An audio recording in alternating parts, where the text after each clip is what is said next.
Hey everyone, thank you so much for the introduction. My name is Emma Winland. I'm one of the fourth-year general surgery residents at Walter Reed. Like they said, I'm going to be talking about discomfort in the operating room, specifically talking about how fears and concerns influence operative autonomy and self-confidence of residents and staff. First, I have no relevant financial relationships to disclose, and the views expressed are my own. So for a bit of background, we wanted to explore factors influencing autonomy and self-confidence in the operating room because that's traditionally where surgical residents do a significant portion of their operative learning. That being said, the operating room is a harsh place with an inherently poor learning climate. On top of that, residents are graduating from residency with what's been called a crisis of confidence that some have attributed to the rollback of autonomy in the age of a more litigious society and pressures on provider efficiency. In the setting of perceived decreasing operative autonomy, this qualitative study is meant to elucidate both staff and resident concerns, influencing the amount of resident autonomy given intraoperatively. Additionally, we investigate the intersection of confidence, discomfort, and fears of both staff and residents and how those interactions drive the ultimate autonomy of the operative resident. With our aim in mind, surveys were distributed to general surgery residents and active teaching staff. Qualitative review was performed to identify pertinent themes and trends. 26 residents and 20 staff responded, and you can see the makeup of the respondents represented visually with a good representation of all levels from both staff and residents. First, let's take a look at contributors to intraoperative discomfort.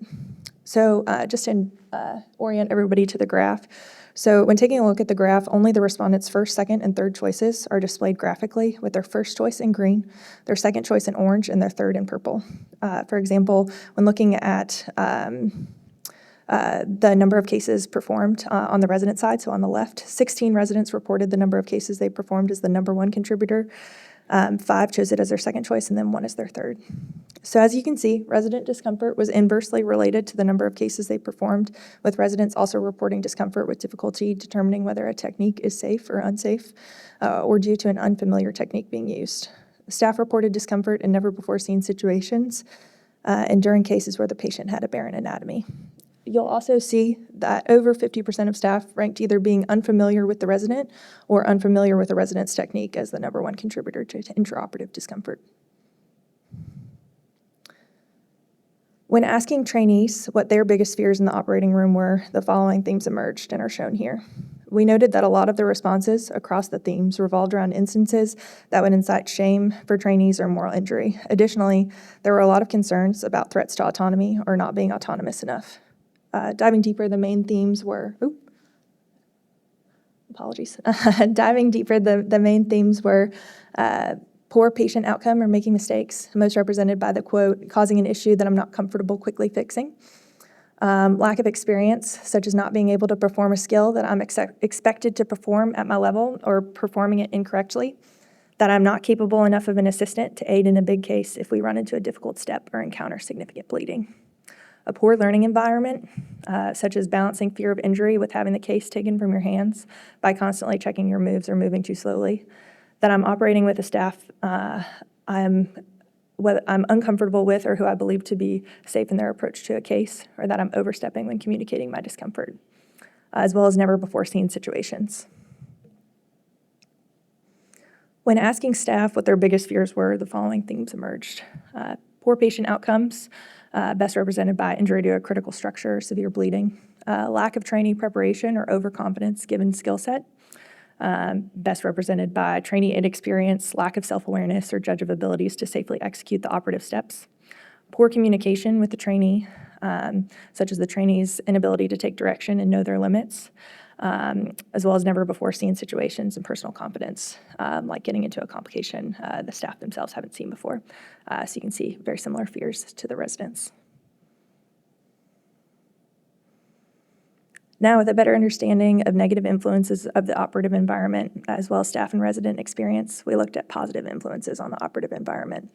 When asking residents what improved their self-confidence intraoperatively, the following themes emerged, with experience and repetition being one of the most common themes throughout, best represented by frequent experiences with similar cases over a short interval of time, so not just repetition, but short interval repetition, feedback, communication, and support, such as comfort with the staff, or even just the tone of the staff or the chief resident correcting you, having specific goals and measurable outcomes to focus on as an initial learner rather than trying to do the entire case, and having discussion with staff about the anatomy they're seeing and the next steps so that they feel they're on the same page.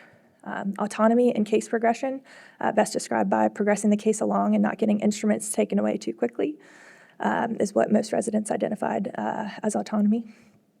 And preparation and knowledge, such as talking through the case beforehand and practice and preparation.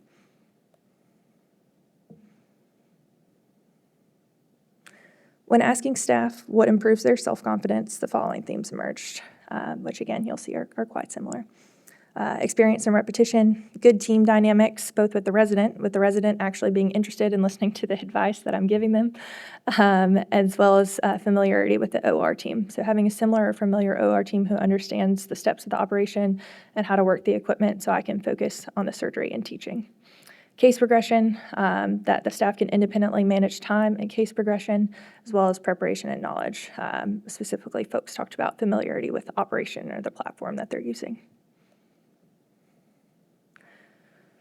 When asked to rank predetermined contributors to autonomy, both groups agreed ability to progress the case was a main reason for autonomy. However, staff reported more important contributors to autonomy were knowing operative steps and good tissue handling, whereas residents believed autonomy was based on staff comfort.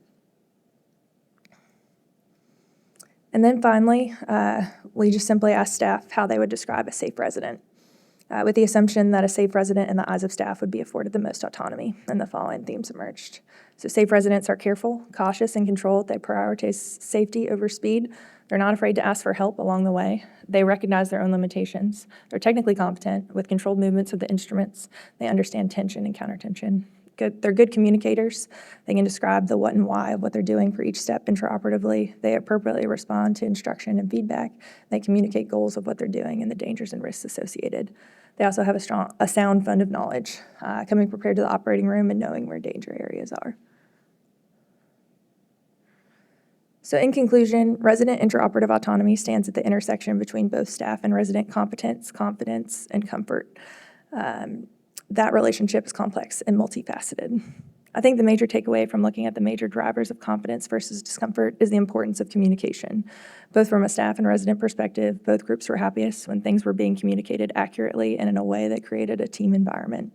Additionally, our study showed that staff comfort was increased with good resident communication, with staff comfort being something that both residents and staff identified as a major contributor to the amount of autonomy afforded. Additionally, lack of familiarity with a resident or their technique was found to be a major source of discomfort for staff, which could lead to decreased autonomy. And from our research in these situations, residents may benefit from over-communicating with unfamiliar staff to counteract that associated discomfort. Finally, resident humility and metacognition, the ability to evaluate oneself while performing, was a quality of a safe resident, where lack thereof was a source of discomfort for staff. However, a balance must be struck between being safe and thoughtful while not being labeled as someone who cannot progress the case. Further study is needed to determine additional appropriate interventions necessary to improve resident autonomy and confidence in the operating room. These are my acknowledgements, my references. I'll take any questions.